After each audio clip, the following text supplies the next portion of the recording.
সামুদ জাতিকে আল্লাহ ধ্বংস করলেন কঠিন আওয়াজ দ্বারা, আদ জাতিকে ধ্বংস করলেন প্রচন্ড ঠান্ডা বাতাস দ্বারা।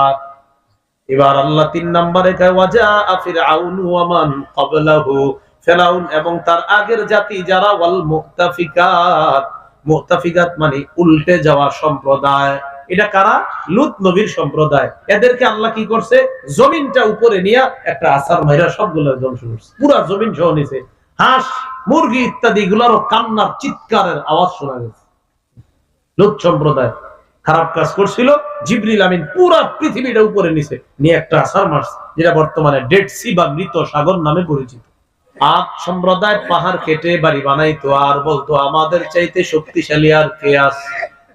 আল্লাহ বলেন আওয়ালাম ইয়ারাউ আন্নাল্লাহাল্লাযী খালাকাহুম, আদ সম্প্রদায় কি চিন্তা করে না তাদের এত বড় শরীরটা কে দিল? তাদের তো চিন্তা করা দরকার এই শরীরটা যে দিয়েছে তিনি তাদের চাইতে আরো বেশি শক্তিশালী। আল্লাহ বলেন কাযযাবাত সামুদ ওয়া আদুম বিল কারিআ, সামুদ জাতি এবং আদ সম্প্রদায় আত্মপ্রকম্পিতকারী বিষয়টাকে অস্বীকার করেছে। বলেন নাউজুবিল্লাহ। কারিআ মানে যা আত্মাকেও কাঁপিয়ে দেয়, অর্থাৎ করাঘাত। কিয়ামতের বিষয়টা আত্মা পর্যন্ত কাঁপায়া দিবে। তো এই বিষয়টা অস্বীকার করছে সামুদ সম্প্রদায়, আদ সম্প্রদায়। আল্লাহ বলেন তারা অস্বীকার করার কারণে কি হলো? ফাআম্মা সামুদু ফাউহলিকু বিত্তাগিয়া, সামুদ সম্প্রদায়কে ধ্বংস করা হলো প্রলয়ঙ্কারী ভয়ঙ্কর এক আওয়াজ দ্বারা। প্রলয়ঙ্কারী ভয়ঙ্কর এক আওয়াজ দ্বারা, কঠিন একটা আওয়াজ আসছে, এই আওয়াজ তাদেরকে ধ্বংস করে দিচ্ছে। কোন জাতি? সামুদ। ওয়া আম্মা আদুন ফাউহলিকু বিরিহিন সরসরিন আতিয়া, আদ সম্প্রদায়কে ধ্বংস করা হয়েছে প্রচন্ড ঠান্ডা বাতাস দ্বারা। আদ সম্প্রদায়কে ধ্বংস করা হয়েছে প্রচন্ড ঠান্ডা বাতাস দ্বারা, জানচা বায়ু দ্বারা, প্রচন্ড ঠান্ডা বাতাস দ্বারা। কেমন ঠান্ডা বাতাস? সাখখারাহা আলাইহিম সাবআ লায়ালি ওয়া সামানিয়াতা আইয়াম, যেই ঠান্ডা বাতাস তাদের উপরে আল্লাহ বশীভূত করে দিয়েছেন 7 রাত এবং 8 দিন। কয় রাত? 7 রাত 8 দিন। হুসুমা বিরামহীন ভাবে এই প্রচন্ড ঠান্ডা বাতাস তাদের উপর বয়ে গিয়েছে। প্রচন্ড গরমে আমরা ঠান্ডা বাতাস পাইলে খুব মজা লাগে না আমাদের? কিন্তু আয়াত দ্বারা বোঝা যায় কিছু কিছু ঠান্ডা বাতাস গজবের বাতাস, ভয়ঙ্কর বাতাস, ক্ষতিকারক বাতাস। যেমন সূরা আলী ইমরানের 117 নম্বর আয়াতে আছে, আল্লাহ বলেন মাসালু মা ইউনফিকুনা ফি হাদিহিল হায়াতিদ দুনিয়া কামাসালি রিহিন ফিহা সিররুন আসাবাত হারসা কওম যালামু আনফুসাহুম ফাআহলাকাত। ঈমান ছাড়া এই পৃথিবীতে যারা দান করে তাদের দানের দৃষ্টান্ত হলো হিম শীতল বাতাসের মতো। কি বাতাস? হিম শীতল ঠান্ডা বাতাসের মতো। যেই বাতাস জালেমদের জমিনের মধ্যে যায়, যাওয়ার পর ওই জমিনকে ধ্বংস করে দেয়, তাহলে এই বাতাসটা কি জমিনের জন্য উপকারী হলো না ক্ষতিকারক? হ্যাঁ, এই তো বুঝছেন, ক্ষতিকারক। ঈমান ছাড়া যারা দান করবে তাদের দানের দৃষ্টান্ত এমন ক্ষতিকারক বাতাসের মতো। তবে কিছু বাতাস আছে আবার উপকারী, যেমন ভোরের হাওয়া।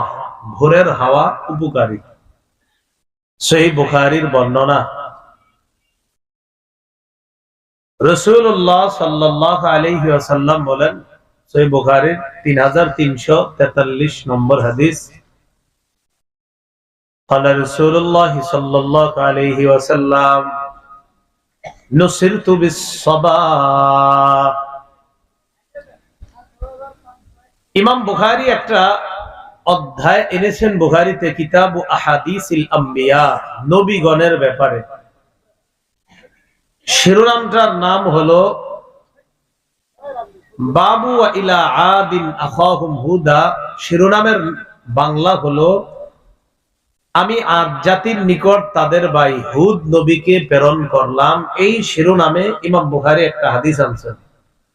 ক্বালা রাসূলুল্লাহ সাল্লাল্লাহু আলাইহি ওয়াসাল্লাম নুসিরতু বিস-সাবাহ, আল্লাহর নবী বলেন ভোরের হাওয়া দিয়ে আমাকে সাহায্য করা হয়েছে। ভোরের হাওয়া দিয়ে আমাকে সাহায্য করা হয়েছে, সকালের হাওয়া এটা দিয়ে আমাকে সাহায্য করা হয়েছে। ওয়া উহলিকাত আদুন বিদ-দাবুর, পশ্চিমের প্রচন্ড ঠান্ডা বাতাস দ্বারা আদ সম্প্রদায়কে ধ্বংস করা হয়েছে।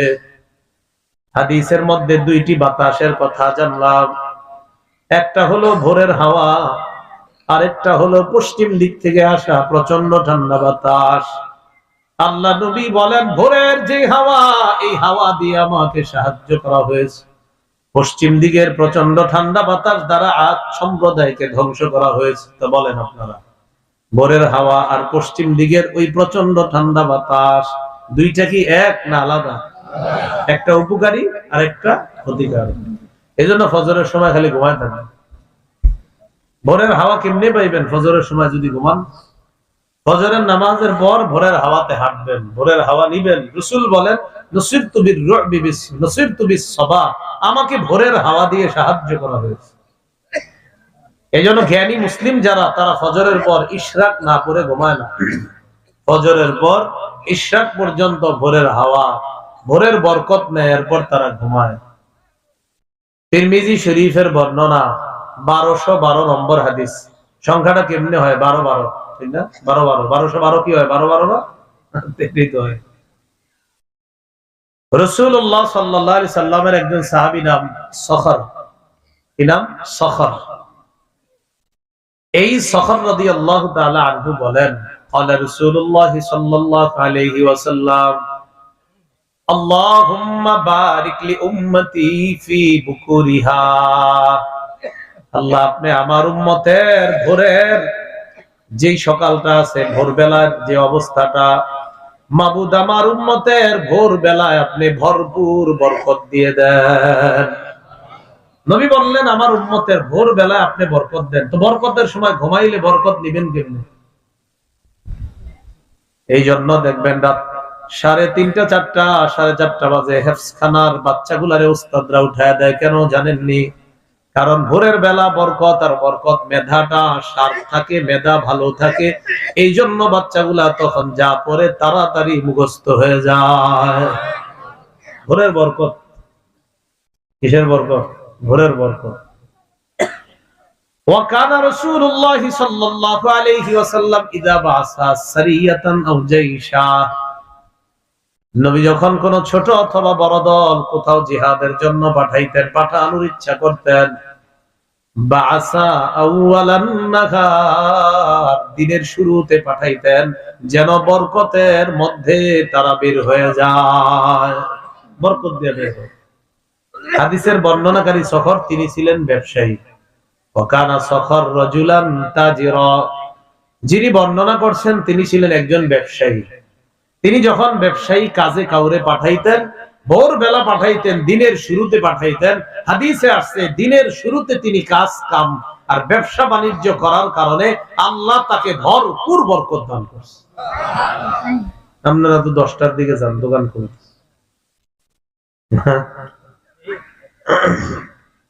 যাই সবজি যারা বেচে তারা তো ফজরের সময় চলে যায়, কিন্তু এরা যদি ফজরটা পড়তো, অনেকে সবজি বিক্রি করে মাশাআল্লাহ, ফজরের আগে আগে যায় কিন্তু নামাজটা পড়ে না। আবার অনেকে পড়ে, এই ফজরের সময় এরা উঠে যায়, যদি নামাজটা পড়তো, হারে আল্লাহ কত বরকত দিত। তাহলে কি শিখলাম আমরা? ভোরের হাওয়া আর একটা ক্ষতিকারক হাওয়া, দুই হাওয়া এক না, একটা উপকারী হাওয়া আর একটা ক্ষতিকারক হাওয়া। তো ভোরের যে হাওয়াটা, ভোরের বরকত আমরা সকলেই যেন গ্রহণ করতে পারি, আল্লাহ তৌফিক দান করেন। তো আল্লাহ পাক রব্বুল আলামিন বলেন ওয়া আম্মা আদুন ফাউহলিকু বিরিহিন সারসারিন আতিয়া, আদ সম্প্রদায়কে ধ্বংস করা হয়েছে প্রচন্ড ঠান্ডা বাতাস দ্বারা। সাখখারাহা আলাইহিম সাবআ লায়াল, ওয়া সামানিয়াতা আইয়াম। এই বাতাস তাদের উপর আল্লাহ বিরামহীন ভাবে 7 রাত 8 দিন রেখে দিলেন। প্রচন্ড বাতাস, হুসুমা। হুসুমা অর্থ হলো বিরামহীন ভাবে বাতাস। ফাতারাল কওমা ফিহা সারআ। আল্লাহ বলেন, নবী আপনি যদি থাকতেন তাহলে দেখতেন ওই আদ সম্প্রদায় ধ্বংস হওয়ার পর এদেরকে দেখলে আপনি দেখতেন সারআ, তারা লুটিয়ে পড়ে গেছে, সবগুলা পড়ে রয়েছে। এই সম্প্রদায় গর্ব করত নিজেদের শরীর নিয়ে, বলতো ওয়াকালু মান আশাদ্দু মিন্না কুওয়া। আদ সম্প্রদায় পাহাড় কেটে বাড়ি বানাইতো আর বলতো আমাদের চাইতে শক্তিশালী আর কে আছে। আল্লাহ বলেন আওয়ালাম ইয়ারাউ আন্নাল্লাহাল্লাযী খালাকাহুম। আদ সম্প্রদায় কি চিন্তা করে না তাদের এত বড় শরীরটা কে দিল? তাদের তো চিন্তা করা দরকার এই শরীরটা যে দিয়েছে তিনি তাদের চাইতে আরো বেশি শক্তিশালী। আল্লাহ বলেন আওয়ালাম ইয়ারাউ আন্নাল্লাহাল্লাযী খালাকাহুম। তারা কি চিন্তা করে না আল্লাহ তাদেরকে সৃষ্টি করলেন? হুয়া আশাদ্দু মিনহুম কুওয়া। ওই আল্লাহ তাদের চাইতে এবং কি দুনিয়ার সবার চাইতে শক্তিশালী কে বলেন? আল্লাহ কয় এরা কি চিন্তা করে না যে এদেরকে কে বানাইছে? এত বড় শরীর কে দিল এটা চিন্তা করে না? এত বড় শরীর যে দিয়েছে তিনিই তো সবচেয়ে বড় শক্তিশালী। বলেন তিনি কে? আল্লাহ পাক রব্বুল আলামিন বলেন, হ্যাঁ ঠিক আছে এবার। وَأَمَّا عَادٌ فَأُهْلِكُوا بِرِيحٍ صَرْصَرٍ عَاتِيَةٍ سَخَّرَهَا عَلَيْهِمْ 7 لَيَالٍ وَثَمَانِيَةَ أَيَّامٍ حُسُومًا فَتَرَى الْقَوْمَ فِيهَا صَرْعَى। নবী আপনি তাদেরকে দেখলে দেখতেন যে তারা লুটিয়ে পড়ে আছে, কান্নাহুম আজাজু নাখলিন খাবিয়া। দেখলে মনে হবে খেজুর গাছের কাণ্ড ফালায় রাখলে যেমন এই লম্বা লম্বা শরীর ওলাগুলা খেজুর গাছের কাণ্ডের মতো, ফাঁপা খেজুর গাছের কাণ্ডের মতো এরা পড়ে আছে। এদেরকে দেখলে আপনি এমনটা মনে হবে। এবার নবীকে আল্লাহ বলেন ফাহাল তারা লাহুম মিন বাকিয়া। নবী আপনি কি তাদের কাউকে আর খুঁজে পাবেন? আর কি কাউকে পান? বলেন আমরা এখন তাদের কাউরে পাবো? কিন্তু তারা তো কিয়ামত অস্বীকার করেছিল। তারা তো মনে করেছিল আল্লাহ বলতে কিছু নাই। আরে থুর কিসের কিয়ামত হবে, এটা তারা বলেছিল। এরপর আল্লাহ বলেন ওয়াজাআ ফিরআউনু ওয়া মান ক্বাবলাহু ওয়াল মুতাফিকাতু বিল খাতিআ। ফেরাউন এবং ফেরাউনের আগের সম্প্রদায় এবং লূত নবীর সম্প্রদায়, মুতাফিকাত মানে উল্টে যাওয়া সম্প্রদায়। সামুদ জাতিকে আল্লাহ ধ্বংস করলেন কঠিন আওয়াজ দ্বারা, আদ জাতিকে ধ্বংস করলেন প্রচন্ড ঠান্ডা বাতাস দ্বারা। এবার আল্লাহ 3 নম্বরে কয় ওয়াজাআ ফিরআউনু ওয়া মান ক্বাবলাহু। ফিরআউন এবং তার আগের জাতি যারা, ওয়াল মুতাফিকাত। মুতাফিকাত মানে উল্টে যাওয়া সম্প্রদায়। এটা কারা? লূত নবীর সম্প্রদায়। এদেরকে আল্লাহ কি করছে? জমিনটা উপরে নিয়ে একটা আছাড় মাইরা সবগুলো ধ্বংস করছে, পুরো জমিন সহ নিছে। হাঁস মুরগি ইত্যাদি গুলারও কান্নার চিৎকারের আওয়াজ শোনা গেছে। লূত সম্প্রদায় খারাপ কাজ করছিল, জিবরিল আমিন পুরো পৃথিবীটা উপরে নিচে নিয়ে একটা আছাড় মারছে, যেটা বর্তমানে ডেড সি বা মৃত সাগর নামে পরিচিত। তো আল্লাহ বলেন উল্টে যাওয়া সম্প্রদায়, বুঝছেন নি? উল্টে যাওয়া মানে যাদেরকে উল্টায়া গজব দিয়া মেরে ফেলেছিলাম। এরাও বিল খাতিআ গুনাহ করেছে। ফেরাউনের জাতিকে মারলাম ডুবায়া পানির মধ্যে, তারা নদীতে উঠছিল, মাঝখানে যাওয়ার পর রাস্তা আবার নদী বানাই দিয়েছে, এগুলারে ডুবায়া মারছে। লূত নবীর সম্প্রদায়ের এইভাবে মারলাম। আল্লাহ পাক রব্বুল আলামিন বলেন ফাআসাউ রাসূলা রাব্বিহিম ফাআখাযাহুম আখযাতার রাবিয়া। তারা সবাই তাদের রবের রাসূলকে অস্বীকার করেছে, তাই আল্লাহ তাদেরকে কঠিন পাকড়াও করেছে। আমাদের রাসূলকে বলেন তো, মুহাম্মদ সাল্লাল্লাহু আলাইহি সাল্লাম আমাদের নবী, আমাদের রাসূল, তিনি আমাদেরকে দাওয়াত দিয়েছেন। তারা অস্বীকার করার কোনো সুযোগ আছে? খুব সাবধান, আল্লাহ হেফাজত করেন। এবার আল্লাহ নূহ নবীর সম্প্রদায়ের কথা বলতেছেন। ইন্না লাম্মা তাগাল মাউ হামালনাকুম ফিল জারিয়া। আল্লাহ বলেন পানি যখন নিয়ন্ত্রণ হারিয়ে ফেললো, সারা দুনিয়ার মধ্যে পানি আর পানি, দুনিয়ার মধ্যে এমন কোন জায়গা নাই পানি নাই। আমি আল্লাহ পানির নিচে নূহ নবীর জাতিরে সহ পুরা দুনিয়াটা ডুবাইয়া দিলাম। হামালনাকুম ফিল জারিয়া, তোমাদেরকে নৌকার মধ্যে ভ্রমণ করাইছিলাম। ঈমানদার তোমরা যারা ছিলা, তোমাদের কয়েকজনকে নৌকায় উঠাইছিলাম। আমি আল্লাহ দেখাইছিলাম কয়েকজন ছাড়া পুরা দুনিয়াটা পানির নিচে, তোমরা শুধু ছিলা জাহাজের মধ্যে। জানোনি এটা কেন করলাম? লিনাজআলাহা লাকুম তাযকিরা, তোমাদের জন্য এটা উপদেশ হিসাবে রেখে দিলাম, ওয়াজ হিসাবে রেখে দিলাম। আমি ওয়াজ বানানোর জন্য এটা করছি। আল্লাহ বলতেছে এটা আমি তোমাদের জন্য ওয়াজ বানাইছি, এটা নিদর্শন বানাইছি, তোমরা যেন উপভোগ করতে পারো, তোমরা যেন উপদেশ গ্রহণ করতে পারো। যে একসাথে 100 জন থাকবো, 90 জনরে আল্লাহ ধ্বংস করবে, 10 জনরে বাঁচায় রাখবে। আল্লাহ বলেন আমি পারি। পুরা দুনিয়া ডুবাইয়া দিছি, কয়েকজনরে নৌকায় রাখছি। ও দুনিয়ার মানুষ কেন করছি জানো? তোমরা যেন ওয়াজ গ্রহণ করো। এখান থেকে ওয়াজ মানি উপদেশ গ্রহণ করো যে আল্লাহ চাইলে সব পারেন। আল্লাহ চাইবেন এই পাশে ধ্বংস হবে, এই পাশ ঠিক থাকবে। আল্লাহ চাইলে এই মাঠের ওই পাশে বৃষ্টি হবে, এখানে বৃষ্টি হবে না। এই ক্ষমতা কার? আল্লাহকে এটা তোমাদের জন্য ওয়াজ হিসাবে রাখছি আমি। তো ওয়াজ হিসাবে যেহেতু রাখছে, গ্রহণ করিনি আমরা। তাহলে বলেন তো, দুনিয়াটা মুহূর্তের মধ্যে ধ্বংস করে দিতে পারেন কে? ওয়াজ। এগুলা কেন বলতেছে? কিয়ামত বিশ্বাস করো না? বলতেছে কিয়ামত বিশ্বাস করো না? এমনি যে পুরা দুনিয়াটা ডুবাইলাম, দেখো নাই কিয়ামত হবে না? না হবে। এরপরে কি কয়? এখন ওয়াজ করছি, আপনারা কি কানে শুনছেন না?